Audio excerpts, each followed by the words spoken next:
Bonjour, je vais vous présenter le travail que j'ai réalisé pour le troisième travail pratique du cours de conception OS. Le sujet que j'ai choisi de prendre, c'est de réaliser un LFS. Alors, un LFS, c'est quoi? Donc, LFS, c'est l'acronyme de Linux from Scratch. Et donc, Linux from Scratch, c'est un projet qui montre comment créer sa propre distribution de Linux de A à Z. Donc la première version de LFS, ça date de 1999. Et donc la première question qu'on peut se poser, c'est pourquoi LFS, à quoi ça sert, qu'est-ce que ça apporte? LFS, ça permet plusieurs choses. Donc ça permet d'abord d'apprendre comment un système fonctionne, comment un système Linux fonctionne, et plus important, comment il fonctionne de l'intérieur. Ça permet de manipuler les choses, de bien se rendre compte et de prendre la mesure d'un système Linux. Ça permet également d'ajouter de la sécurité. Parce que tout est réalisé par nous-mêmes, donc on sait d'où viennent les paquets, on sait comment c'est fait.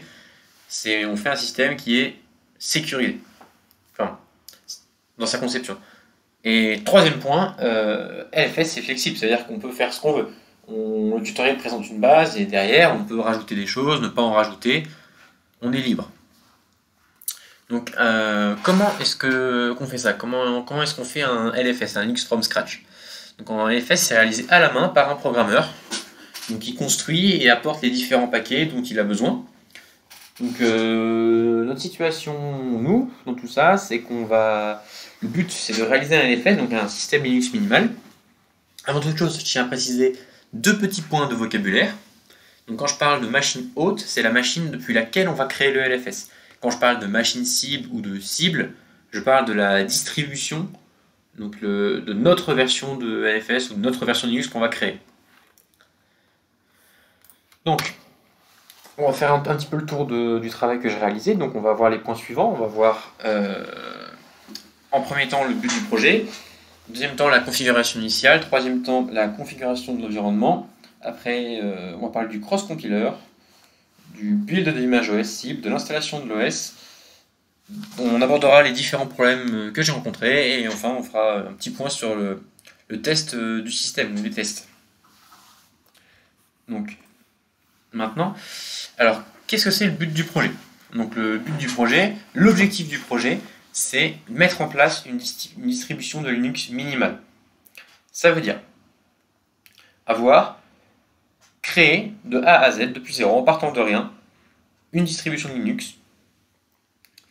Et elle doit être minimale, ça veut dire on doit avoir un Linux de base avec presque rien dedans en fait. Juste faire très peu de choses en fait. Pas de paquet, entièrement en ligne de commande. Voilà. Alors maintenant, comment est-ce qu'on va faire ça? Donc là, on va aborder la partie configuration initiale.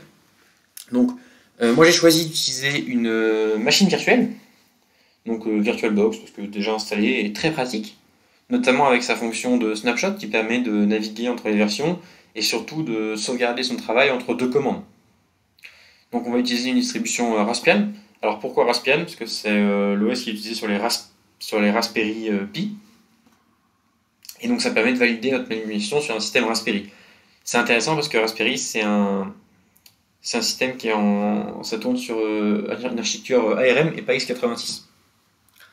Donc la phase de configuration initiale qu'on a réalisée, elle sert à installer les paquets nécessaires au LFS, ainsi qu'à récupérer des archives qui seront utilisées pour construire le LFS.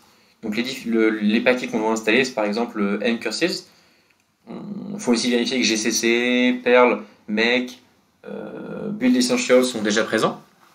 Et en termes d'archives, on va récupérer donc les archives de binutils, busybox, CLFS, GCC, glibc, gmp, mpc, mpfr, zlib, et on va aussi récupérer un kernel Linux. Donc je détaillerai un petit peu ça tout à l'heure. Alors, on va maintenant passer à la configuration de l'environnement. Donc la configuration de l'environnement, c'est une phase de la réalisation du LFS qui va permettre trois choses. 1. La définition des variables d'environnement. Donc pourquoi? Ça permet de manipuler facilement des fichiers sur notre système hôte et de ne pas avoir à se répéter, d'éviter la redondance des commandes. 2. On va créer la structure hiérarchique des fichiers, c'est-à-dire la structure qui est référencée par la Linux Foundation, donc c'est un peu le squelette de notre OS. Et 3. on va faire la configuration primaire de l'OS. J'entends par là créer et remplir les fichiers de base. Donc ça va être les fichiers password, groupe, fstab, profil. Il y en a d'autres que j'ai créés et que je vous laisserai découvrir en travers la lecture de mon rapport. Maintenant, on va aborder la partie cross-compiler. Alors, donc, pourquoi utiliser un cross-compiler? Mais déjà, qu'est-ce qu'un cross-compiler? Un cross-compiler, c'est un outil, ou une suite d'outils plutôt, qui permet de compiler vers un système avec une architecture différente du système depuis lequel on compile. Ça veut dire, concrètement, j'ai un système en x86 et je veux compiler vers du ARM, comment je fais? Bah, si j'ai pas de cross-compiler, je peux pas. Donc le cross-compiler répond à cette problématique. Alors, pour réaliser le cross-compiler, qu'est-ce qu'on doit faire? On doit déjà on va faire un make sur les headers du kernel qu'on a installé. Ensuite, on doit compiler et installer Vinutils. Vinutils, c'est quoi? C'est une suite d'outils avec notamment un linker et un assembler qui permettent de prendre en main les fichiers objets compilés. Donc on en a besoin pour notre build. On va également devoir compiler et installer GCC. Donc GCC qu'on va compiler et installer. Pour ça, on sert de GMP, MPFR, MPC, donc les paquets qu'on avait dû installer au préalable. Et on va également installer glibc. Et une fois qu'on a fait tout ça, notre cross-compiler est prêt. Donc, si notre cross-compiler est prêt, on peut maintenant passer à la phase du build de l'image de l'OS. Alors, le build de l'image de l'OS, il sert à concrètement faire l'OS. Donc, premier temps de cette phase, on installe BusyBox sur la cible. BusyBox, c'est quoi? C'est un utilitaire qui permet d'implémenter une grande partie des commandes standards de Linux. Donc, très intéressant pour nous, pour notre Linux minimal, qui va nous permettre d'avoir une bonne base pour atteindre le Linux minimal. Ensuite, qu'est-ce qu'on doit faire? On doit installer le kernel Linux dans lequel on a cross-compilé GCC, Binitius et les headers du kernel, donc ce qu'on vient de voir juste avant. Donc on installe ce kernel, donc on doit le recompiler et l'installer. Et dernière partie, on va installer les bootscripts de CLFS, donc qui me permettent de booter. Alors pourquoi CLFS? Parce que c'est une version cross Linux from scratch. Ça veut dire qu'on va avoir des bootscripts qui vont me permettre de booter en fonction de l'architecture de la cible. Maintenant, on va passer à l'installation de l'OS. Donc, comment se passe l'installation? Il suffit en fait de décompresser l'archive, de copier l'archive et de la décompresser sur un espace de stockage bootable. Donc, ça peut être une partition, un disque. Nous, dans le cas de mon TP, c'était sur un disque virtuel, donc créé sous VirtualBox, qui permettait et qui était partitionné et déjà configuré comme bootable. Mon OS est disponible, j'ai un lien dans mon rapport vers l'OS et il sera disponible pendant un mois encore en téléchargement. C'est sur un drive, voilà, ça se disait jamais. Alors ensuite, donc on copie l'archive, on la décompresse sur une partition existante et après on a juste à faire un grub install. J'ai écrit sudo grub install parce que il faut avoir les privilèges, sinon le grub install ne fonctionne pas. Alors maintenant, on va aborder les tests de mon OS. Alors, donc ce qui se passait, c'est que tout a été fait depuis sur le disque raspberry.vdi. Donc à ce moment-là, le disque raspberry.vdi était configuré en tant que IDE Primary Master. Donc c'était le disque sur lequel on bootait.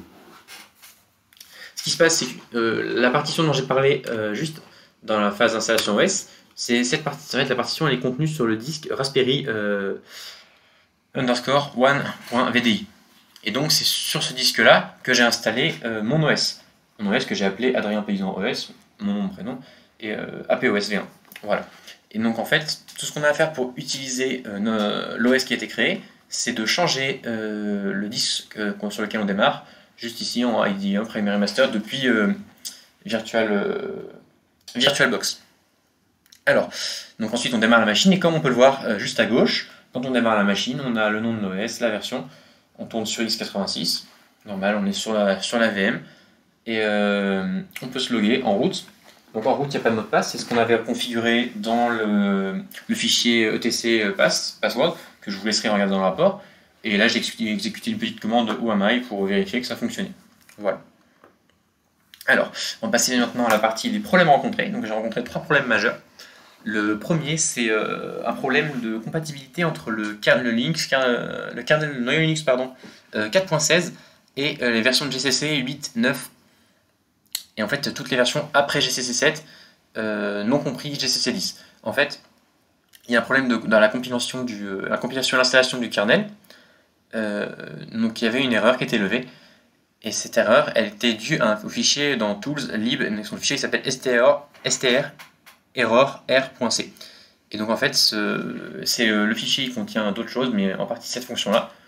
Et c'est cette fonction-là, de cette fonction-là que partait l'exception. Donc l'idée du problème, c'est qu'on ne peut pas le fixer. C'est un problème de régression qui a été induit par GCC 8 et 9. Donc ça a été fixé dans GCC 10, mais moi j'utilisais GCC 8.3.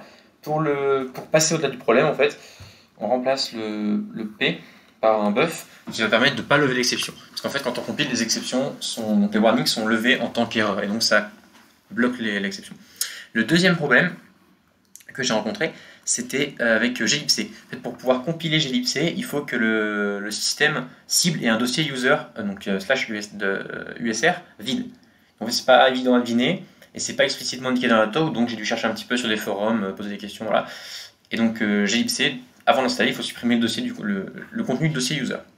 Le troisième petit problème, c'est pas vraiment un problème, c'est les paquets manquants. Ça veut dire que des paquets qui n'étaient pas explicitement demandés à être installés et qu'il fallait quand même avoir, donc quand c'est comme ça, on installe le paquet et puis on recommence. Voilà. Alors, donc merci de m'avoir écouté déjà. Et donc ce TP, c'est un TP très chronophage, mais très enrichissant, parce qu'il permet d'aborder plusieurs choses. Déjà, la compilation manuelle, l'installation manuelle, le déploiement d'une distribution Linux, mais également la création d'un cross-compiler. Donc, très intéressant, et on peut dire que ce TP a été mené à bien, parce que le but a été atteint, on a pu créer une distribution minimale. Une poursuite envisageable de ce TP, ce serait d'installer plus de fonctionnalités sur l'OS cible, ou de jouer avec différentes configurations. Alors voici mes sources du projet, donc les deux tutoriels que j'ai pu suivre, la source du correctif de GCC 8 et l'image pour la slide d'intro. Voilà, je vous remercie de m'avoir écouté. Je pense que j'ai fait un tout petit peu plus que 10 minutes.